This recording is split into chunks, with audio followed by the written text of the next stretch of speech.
Hello student, चले तो आपका नेक्स्ट चैप्टर है 16 के बाद में 15 चैप्टर, और चैप्टर का नाम है government budget and the economy. तो गवर्नमेंट बजट जो है उसके ऑब्जेक्टिव पढ़ने वाले हैं हम लोग। सबसे पहले यहाँ पे ट्रू फॉल्स दे रखा है आपको, और आपका जो फर्स्ट ट्रू फॉल्स है ना, फर्स्ट ट्रू फॉल्स क्या है आपका? तो फर्स्ट ट्रू फॉल्स है government budget is a statement of actual receipt and actual expenditure of the government during the past year. शायद आप लोगों को यहाँ पे दिख नहीं रहा होगा, है ना। तो गवर्नमेंट बजट जो होता है is a statement of actual receipt and actual expenditure of government during the last या पास्ट ईयर। तो यहाँ पे ये बोल रहे हैं कि जो गवर्नमेंट बजट होता है, क्या उसमें एक्चुअल रिसिप्ट लिखी जाती है और एक्चुअल एक्सपेंडिचर लिखे जाते हैं। भाई एक्चुअल से मतलब है कि जो रियलिटी में रिसीव्ड होते हैं और जो रियलिटी में पेड किए जाते हैं, है ना, तो क्या वो लिखे जाते हैं? तो अगर मैं आपको बताऊं तो ऐसा बिल्कुल नहीं है ना, ऐसा नहीं है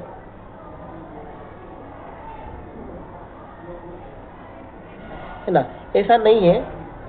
क्यों नहीं ऐसा? क्योंकि जो बजट होता है उसमें एस्टिमेटेड रिसिप्ट आती है, और एस्टिमेटेड मतलब अनुमानित मतलब क्या होता है? बजट जो होता है वो नेक्स्ट ईयर के लिए बनाया जाता है, नेक्स्ट ईयर के लिए बनाया जाता है, ना कि प्रीवियस ईयर के लिए बनाया जाता है। जो हो चुका है उसके लिए बजट नहीं बनाया जाता, जो होने वाला है उसके लिए बजट बनाया जाता है। गवर्नमेंट जब बजट बनाती है तो वो ये देखती है कि उसे कितना खर्चा करना है, और उस खर्चा करने के लिए जो रिसिप्ट है वो कहाँ से आने वाली है। तो इसमें एक्चुअल वाली तो कोई बात नहीं होगी भाई साहब। तो फर्स्ट तो फॉल्स होना चाहिए। अब सेकंड की बात करते हैं। तो सेकंड है government budget is presented only the central government in India. तो ये तो गलत बात है, ये भी फॉल्स है, क्योंकि central government of India only तो नहीं करती भाई, मध्य प्रदेश की गवर्नमेंट भी करती है, अमेरिका की गवर्नमेंट भी करती है ना, चाइना जापान की गवर्नमेंट भी करती है। तो बजट तो सभी पेश करते हैं भैया, हम हमारे घर में ही बजट पेश कर लेते हैं। तो सिर्फ ओनली सेंट्रल बैंक को ही गवर्नमेंट बजट पेश करने का अधिकार नहीं माना जाएगा। नेक्स्ट आपका थर्ड है budget show the monetary policy of the government. क्या बजट गवर्नमेंट की मॉनेटरी पॉलिसी को शो करता है? बिल्कुल नहीं। बजट तो खाली खर्चे और इनकम को दिखाता है। मॉनेटरी पॉलिसी तो गवर्नमेंट बनाती है, आरबीआई बनाती है, और मॉनेटरी पॉलिसी को बजट तो बिल्कुल शो नहीं करता। डन। तो नेक्स्ट है फोर्थ, द रिसीव्ड, है ना, bye the government is a revenue receipt. जो टैक्स रिसीव्ड करती है, tax received by the government, जो गवर्नमेंट टैक्स रिसीव्ड करती है, क्या वो रेवेन्यू रिसिप्ट है? बिल्कुल भाई साहब, ठीक है, ट्रू होगा ये। नेक्स्ट है कैपिटल रिसिप्ट डू नॉट, है ना, reduce assets of the government. जो कैपिटल रिसिप्ट होती है वो गवर्नमेंट की असेट्स को रिड्यूस नहीं करती। ये तो गलत बात है भाई। अगर कैपिटल रिसिप्ट प्राप्त करना है तो असेट्स को तो रिड्यूस करना ही पड़ेगा। एक किसान को अगर कैपिटल रिसिप्ट प्राप्त करना है तो उसे अपनी खेत बेचना पड़ेगा, तो यहाँ पे असेट्स रिड्यूस तो होगी, है ना। अगर गवर्नमेंट को अगर लोन चाहिए तो एक बार मनमोहन सिंह को सोना गिरवी रखना पड़ा था, तो असेट्स रिड्यूस हुई ना भाई। सोना भी तो हमारे लिए असेट्स ही है ना, गोल्ड हमारे लिए असेट्स है। तो भैया अगर आपको कैपिटल रिसिप्ट की जरूरत पड़ती है तो वहाँ पे आप कुछ ना कुछ गिरवी या कुछ ना कुछ करना पड़ता है। चले, तो इसीलिए बजट अगर हम बात करें टैक्स रिसिप्ट तो वो हमारी रेवेन्यू रिसिप्ट है, और कैपिटल रिसिप्ट जो है वो जब भी होती है तो वो असेट्स को रिड्यूस करती है, और अगर असेट्स को रिड्यूस नहीं करेगी तो वो फिर लायबिलिटी क्रिएट करेगी। या तो लोन ले लो या फिर असेट्स बेच के पैसा ले आओ। चले, नेक्स्ट है रिकवरी ऑफ लोन्स। इस कैपिटल रिसिप्ट, क्या लोन की रिकवरी, हमने बांग्लादेश को लोन दिया, हमने भूटान को लोन दिया, हमने नेपाल को लोन दिया, हमने म्यांमार को लोन दिया, है ना, मतलब मैंने नहीं, मोदी जी ने दिया, तो वो अगर उसकी रिकवरी करते हैं, पैसा वापस लाते हैं, तो वो कैपिटल रिसिप्ट है भाई साहब। आगे goods and service tax, GST is a concept of one nation and one tax in the one market. तो ये एक नारा आया था, कांग्रेस गवर्नमेंट लेकर आई थी इसको, ठीक है, और नारा ये आया था कि भाई वन नेशन वन टैक्स होना चाहिए। ठीक है, ऐसी बहुत सारी चीज़ें चल रही हैं कि भाई वन नेशन वन इलेक्शन, तो ऐसी बहुत सारी चीज़ें चल रही है कि एक देश है तो एक कानून होना चाहिए, एक जीएसटी होना चाहिए। पहले कई प्रकार के टैक्स लगते थे जीएसटी की जगह। हम लोग जो जितने भी मार्केट से गुड्स खरीदते हैं उन सभी पर जीएसटी लगता है, ठीक है। तो ये जो है इनडायरेक्ट टैक्स भी है जीएसटी आपका, है ना। तो गुड्स और सर्विस टैक्स जो है आपका जीएसटी है, ये बिल्कुल सही है। Full employment never means zero unemployment. ये कह रहा है कि अगर फुल एम्प्लॉयमेंट है तो इसका मतलब है कि नेवर जीरो अनएम्प्लॉयमेंट। तो बात सही भी है कि अगर भैया फुल एम्प्लॉयमेंट है तो इसका मतलब अनएम्प्लॉयमेंट बिल्कुल भी नहीं है। नेक्स्ट है fill in the blanks in the following statement. अब सिर्फ 4 दे रखे हैं, है ना। Borrowing by the government are, borrowing by the government are. Government अगर लोन लेती है, बोरोविंग करती है, तो वो कैपिटल रिसिप्ट है।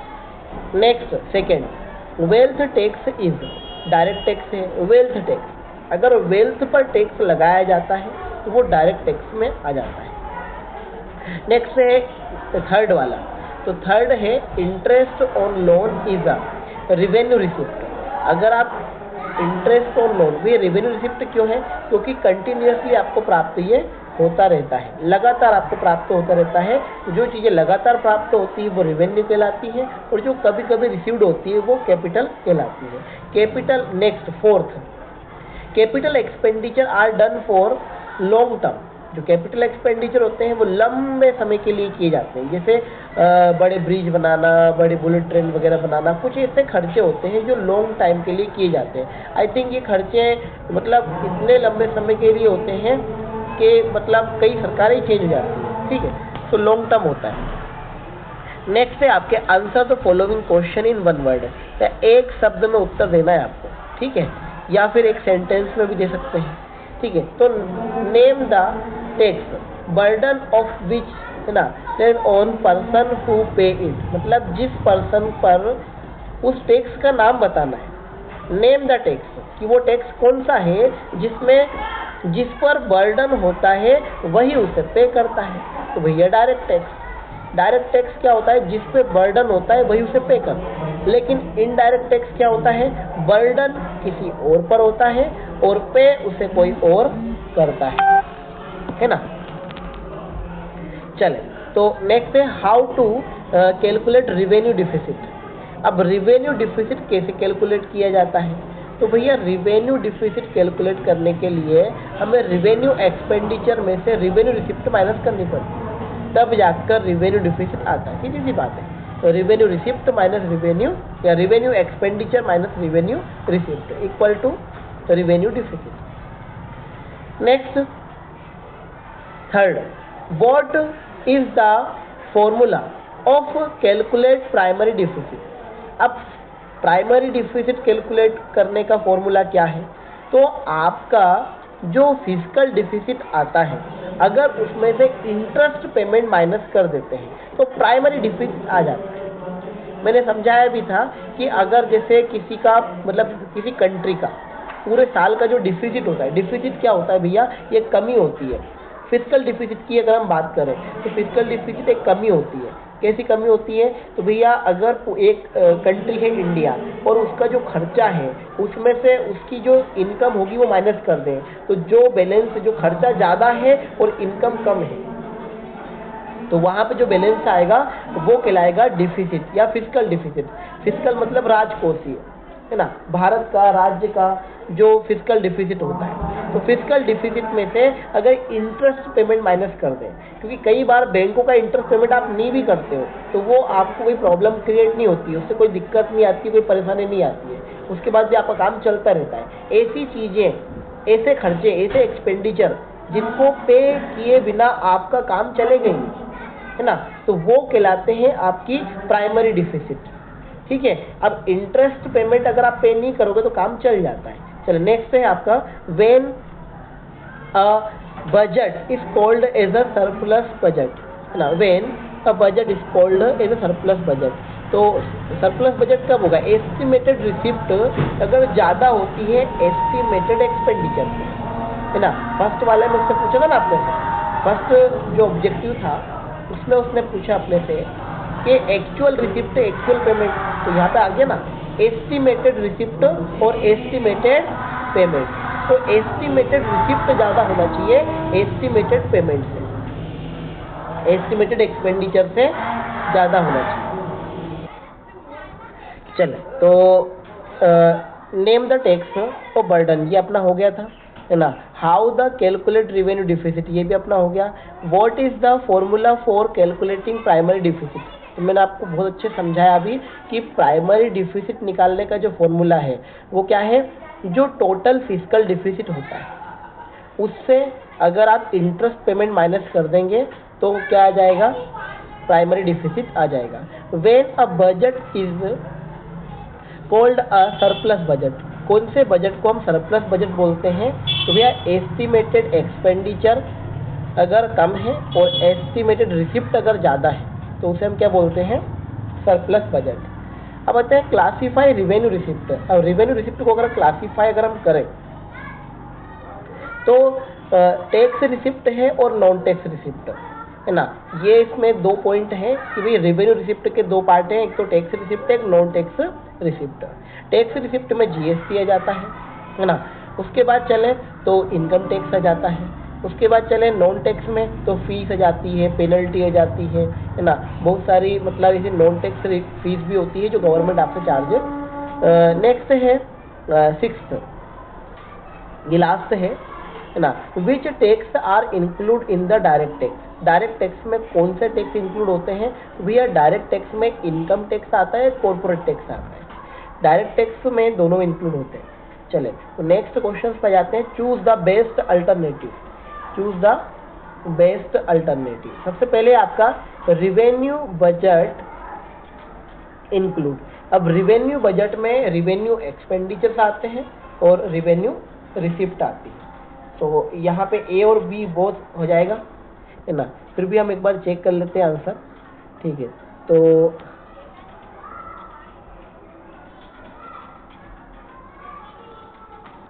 ठीक है ना। तो फर्स्ट का क्या है, आपका जो फर्स्ट का है ना वो डी है, ए एंड बी बोथ। अब नेक्स्ट क्वेश्चन है आपका, नेक्स्ट क्वेश्चन है the focus of the government budget is, government budget का जो फोकस होता है, ठीक है, वो किस पर होता है, तो मैक्सिमम फिजिकल डिफिसिट पर, या अगर हम बात करें तो टू मेंटेन फिजिकल डिफिसिट, या टू मैक्सिमाइज एक्सपेंडिचर, या टू मैक्सिमाइज रेवेन्यू। तो अगर हम बात करें तो आपका जो बजट है उसका मेन फोकस जो होता है वो किस पर होता है, फिजिकल डिफिसिट पर। फिजिकल डिफिसिट जो है यही निकाला जाता है, इसका जो बैलेंस होता है उसको फिजिकल डिफिसिट ही बोला जाता है, बैलेंस ऑफ पेमेंट का, है ना। मतलब कुल मिलाकर के जो बजट निकलता है अपना, बजट का जो डिफरेंस आता है उसको हम क्या बोलते हैं, फिजिकल डिफिसिट। नेक्स्ट है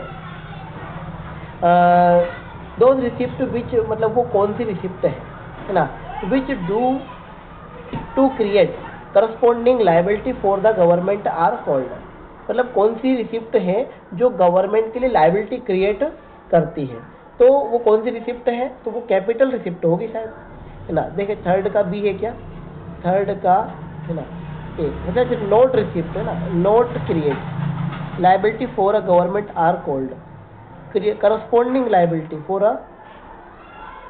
the government are called।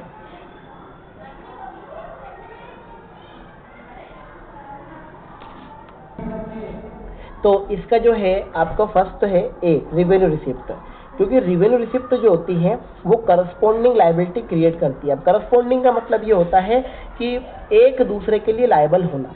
जब गवर्नमेंट हमसे रिवेन्यू रिसिप्ट लेती है, इसका मतलब रेवेन्यू रिसिप्ट मतलब क्या, टैक्स लेती है, तो टैक्स लेती है तो वो बदले में आपको कुछ ना कुछ प्रोवाइड भी करेगी।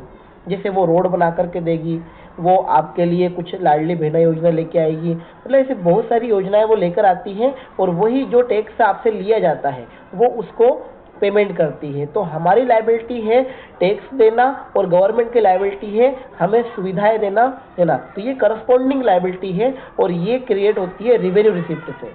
कैपिटल रिसिप्ट से ये क्रिएट नहीं होती, capital receipt corresponding liability create नहीं करता। नेक्स्ट है बजट, है ना, borrowing by the budget is a, borrowing by the government is a, तो गवर्नमेंट के द्वारा जो बोरोविंग किया जाता है तो यहाँ पे शायद ये प्रिंट नहीं हो पाए हैं, है ना। तो इसमें रेवेन्यू रिसिप्ट, इसके जो ऑब्जेक्टिव है मैं बोल देता हूँ। Revenue receipt, capital receipt, revenue expenditure और कैपिटल एक्सपेंडिचर। तो अगर गवर्नमेंट बोरोविंग करती है तो वो कैपिटल एक्सपेंडिचर ही होते हैं या कैपिटल रिसिप्ट होती है ना, सॉरी कैपिटल एक्सपेंडिचर नहीं, कैपिटल रिसिप्ट। गवर्नमेंट जब भी बोरो करती है तो उसे कैपिटल रिसिप्ट प्राप्त होती है दूसरे देशों से जब भी वो लोन लेती है तो, ठीक है। तो आई थिंक सो ये यहाँ पे ना इतना ही है ना। और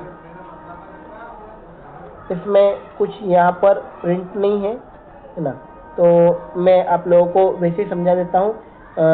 नेक्स्ट है टैक्स इज। टैक्स क्या है? तो आपका ऑप्शनल पेमेंट है और कंपलसरी पेमेंट भी है। तो टैक्स, कुछ टैक्स कंपलसरी भी होते हैं और कुछ ऑप्शनल भी होते हैं, तो यहाँ पे बोथ है। उसके बाद चले हम तो ना, एक्चुअली कंपलसरी पेमेंट है और लीगल पेमेंट है, ऑप्शनल पेमेंट नहीं है ना। टैक्स जो होता है वो आपका कंपलसरी पेमेंट है कि सरकार जो है टैक्स लगाती है तो वो आपको देना ही देना है। ऑप्शनल नहीं है कि आपका मन है तो दो, नहीं है तो नहीं दो, ऐसा नहीं है, ठीक है। तो क्या है, टैक्स जो है वो एक कंपलसरी पेमेंट है और एक लीगल पेमेंट है, ठीक है, जिसे लीगल तौर पर गवर्नमेंट आपसे वसूल करती है। नेक्स्ट है those revenue receipt which arise from the source other than the tax are called. अगर कोई रिसिप्ट गवर्नमेंट को प्राप्त होती है ना, तो